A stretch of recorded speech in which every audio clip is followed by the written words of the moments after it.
Hello and welcome to my kitchen. Today I'm going to teach you how to make a simple one pot meal. Yeah, one single pot. We'll cook everything inside and we're going to make miso noodles. Very delicious miso noodle, soup noodle in 10 minutes with just one pot. Okay, let's begin. Okay, so the secret to making a delicious 10-minute one-pot meal is to have a stash of frozen supplies like frozen vegetables. Here I have frozen spinach, okay?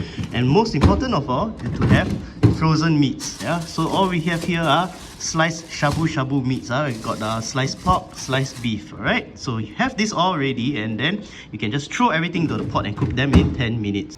So as you can see, right now I'm just boiling a pot of water. Not too much water because that will be used to make our soup base, alright?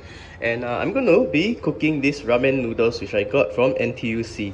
So as you can see, the water has started to boil, right? So let's add our ramen. While the water is cooking the noodles, we can start adding our frozen spinach. Like this. I like to add a lot of spinach because it makes sure that I eat a lot of vegetables. Now, this ramen takes about 5 minutes to cook, alright? So around the 4th minute, we can start adding our meat. Okay, so now I'm going to add this frozen meat, beef shabu from Donkey. Anyway, so it's all frozen and I'm just going to add a few slices. How do we do that? So if you remember, this is the lazy cooking series, right? So here is the lazy way of doing it, alright? Don't forget, this is called the lazy cooking series. So all we have to do is just break it into pieces like this, yeah? Quite easy, right? For frozen shabu, right? It comes off pretty easily. You might need to use a bit of strength, but yeah, this will do, right? Okay, so we take this frozen shabu and we're just going to put the whole thing into the pot, okay?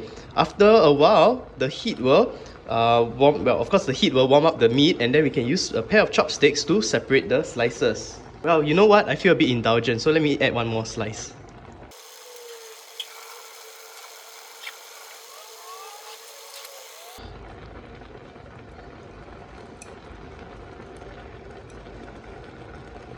So as you can see, once the meat has been warmed up, okay, it will become very easy to take it, to separate it in the soup, like so, right? So look at that. It's almost as good as making your very own hot pot in the comfort of your home.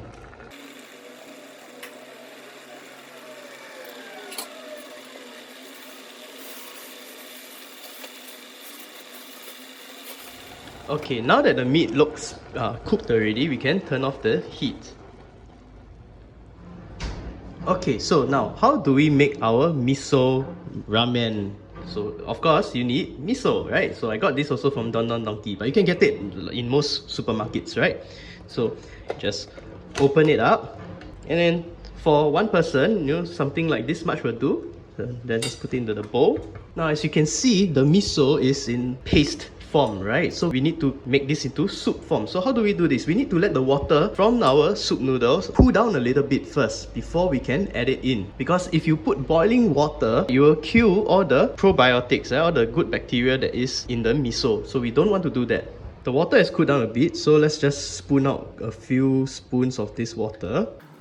All the nutrition from the spinach and the meat as well. So it's going to be very flavorful. Okay, so then now all we have to do is just mix it in to dissolve all that miso goodness. So there you go. Now we have the miso soup. So now let's add everything else from the pot. So now let's just stir this around so that the noodles and the meat and the spinach picks up all that miso goodness.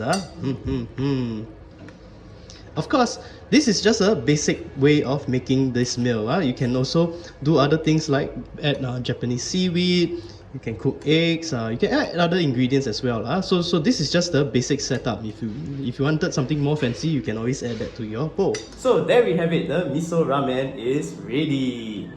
So time to enjoy. So enjoy. Ooh, too hot.